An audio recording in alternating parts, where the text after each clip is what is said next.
آج یہاں پہ سوچنے کی بات یہ ہے، اعلانیہ جہاد کا انکار کیا جاتا ہے، اعلانیہ۔ آپ کو ایسے اسکالرز ٹی وی کے اوپر بیٹھے ہوئے، سوشل میڈیا کے اوپر بیٹھے ہوئے ملیں گے، نہیں جی یہ جہاد صرف جو ہوتا ہے نا دفاعی ہوتا ہے، صرف دفاعی ہوتا ہے۔ جب کفار آپ کے اوپر حملہ کر دیں تو اس کے وقت، یہ آیتیں تو قرآن پاک میں موجود ہیں، اذن للذین یقاتلون بانہم ظلموا، یہ آیت تو اس کے بارے میں ہے۔ اور یہ جو تھا وقاتلوا المشرکین کافہ، اور پھر جو اللہ تعالیٰ نے یہ متعدد آیتیں نازل کر دیں، وَأَعِدُّوا لَهُم مَّا اسْتَطَعْتُم مِّن قُوَّةٍ، یہ کس کے لیے؟ اقدامی جہاد کا انہوں نے کنسپٹ ہی اسلام سے ختم کر دیا۔ حقیقت میں جہاد دفاعی اگر ہو وہ تو پوری قوم کے اوپر، پوری ملت کے اوپر فرض ہو جاتا ہے۔ آپ کے ملک کے اوپر کوئی دشمن حملہ کر دے، آپ تمام ریاست کی اکائیوں کے اوپر فرض ہے اس کا دفاع کریں۔ لیکن آپ کو یہ کہا جائے کہ اقدامی جہاد ہے ہی نہیں، آپ کے بہن بچے مظلوم وہاں پہ کشمیر میں کٹ رہے ہوں، مسجد اقصی میں پس رہے ہوں، اب آپ نہ اسرائیل پہ حملہ کر سکتے ہیں نہ ہندوستان پہ حملہ کر سکتے ہیں۔ جو کوئی کرے گا وہ ریاست کے خلاف ہوگا جی، اس کو ہم باندھ دیں گے جی۔ اب ریاست، یہ فلسفے کہاں سے آئے ہیں؟ اعلان جہاد ریاست کا حق ہے، ریاست کی ذمہ داری ہے اور ریاست ہی کو کرنا چاہیے۔ لیکن ریاست کو یہ بات بھی سمجھنی چاہیے کہ اقدامی جہاد بھی اسلام ہی کا جز ہے، اسلام ہی کا حصہ ہے، صرف دفاعی جہاد اسلام کا حصہ نہیں ہے۔ اگر کشمیر کے اندر آپ کے مسلمان بھائی بچے آپ ہی کے وطن سے گئے ہوئے، آپ تو چلو امت کا فلسفہ دنیا سے ختم ہو چکا ہے، اگر آپ کہیں امت تو وہ کہیں گے جی اپنے اپنے وطن کو دیکھو، یہ تو کشمیری آپ کے ہم وطن تھے، آپ صرف زبانی کہتے رہے ہم ان کے ساتھ کھڑے ہیں، اس کا کوئی فائدہ نہیں۔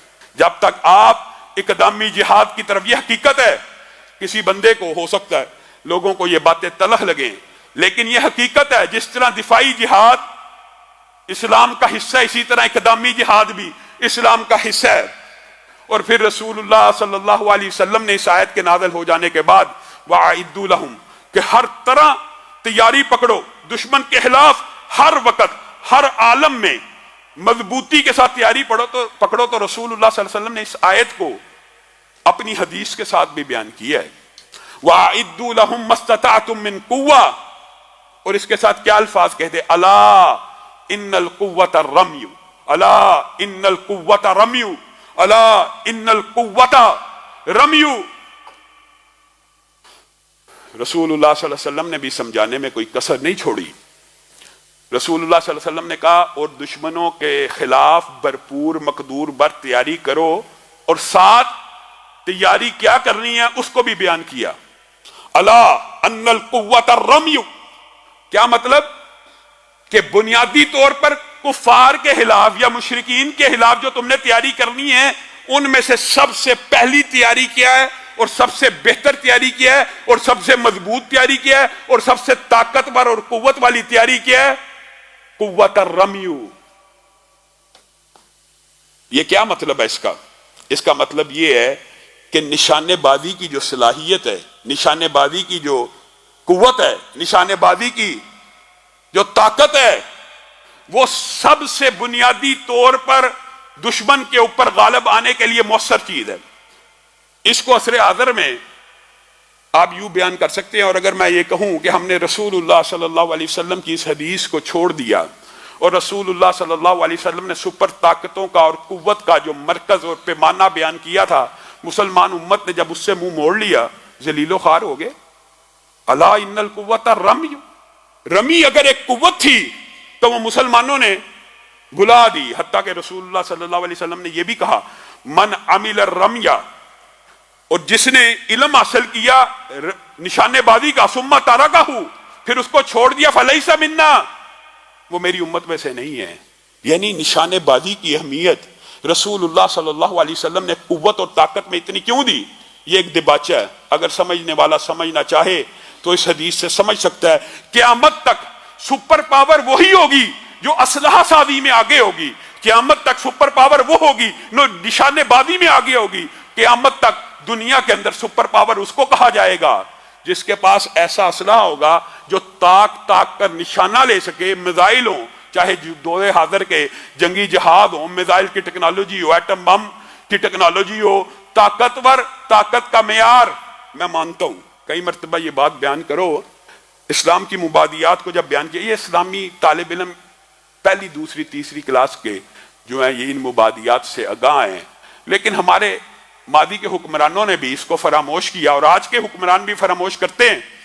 ان کو کہو نا کہ یہ رسول اللہ صلی اللہ علیہ وسلم کا فرمان عالی شان ہے کہ جو اسلحہ سازی کے اندر آگے ہوگا وہی سپر طاقت ہوگی، اس حدیث سے یہ مفہوم نکلتا ہے۔ وہ کہیں گے نہیں، جس کی معیشت مضبوط ہوگی وہ سپر پاور ہوگا، جس کی علم کی شرح زیادہ ہوگی وہ سپر پاور ہوگا۔ اللہ کی قسم آپ آزما لیجئے، آج بھی دنیا میں سب سے زیادہ معاشی طور پہ جو ملک مستحکم ہے، کیا وہ دنیا کی سپر پاور ہے؟ اٹھائیے، سپر پاور کون ہے؟ امریکہ ہے، جو گنڈا ہے، جو بدماش ہے، جس کے پاس اسلحہ ہے، جس کے پاس ہتھیار ہیں، جس کے پاس اسلحہ سازی کی صنعت ہے، جس کے پاس نشانے بازی کی صلاحیت ہے۔ معیشت میں جاپان اس سے آگے ہو سکتا ہے لیکن سپر پاور نہیں ہے۔ علم کے اندر میں اللہ معاف کرے پھر وہی بات، میں مسلمانوں کو علم سے دور بھاگنے کا نہیں کہہ رہا، لیکن ایک بنیاد بھی تو ہے نا اسلام کی، ایک بنیادی تعلیم بھی تو ہے نا اسلام کی کہ سپر پاور کائنات میں وہی رہے گا جو اسلحہ سازی میں آگے ہوگا۔ جائیے 1400 برس نہیں، آئندہ 20,000 سال بھی اس دنیا کے اوپر آئیں گے، وہی اس دنیا میں حکومت کرے گا جو اسلحہ سازی میں سب سے آگے ہوگا۔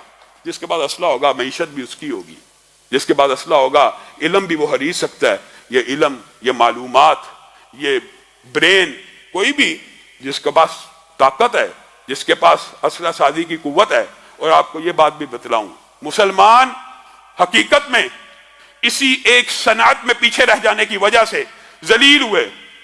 مانتے ہیں اخلاقی برائیاں بھی تھیں، مانتے ہیں اخلاقی برائیاں تھیں، مانتے ہیں آپس میں جنگ و جدل تھا، لیکن یہ اخلاقی برائیاں یورپ میں سے زیادہ تھی، یہ قتل و قتال یورپ میں سے زیادہ تھا۔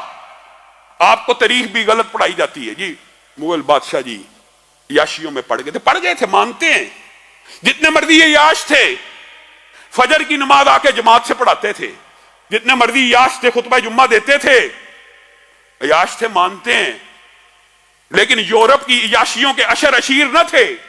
کس چیز میں پیچھے تھے؟ یہ رسول اللہ صلی اللہ علیہ وسلم کی حدیث کو چھوڑ دیا تھا۔ انہوں نے گنے، توپیں اور نتنے اور جدید ہتھیار ایجاد کیے، یہ تلواروں سے جنگیں لڑنے کی خواہش رکھنے والے تھے۔ حقیقت میں بھی مسلمانوں کا زوال اگر ہوا اس اسلحہ سازی کی صنعت میں پیچھے رہنے کی وجہ سے ہوا۔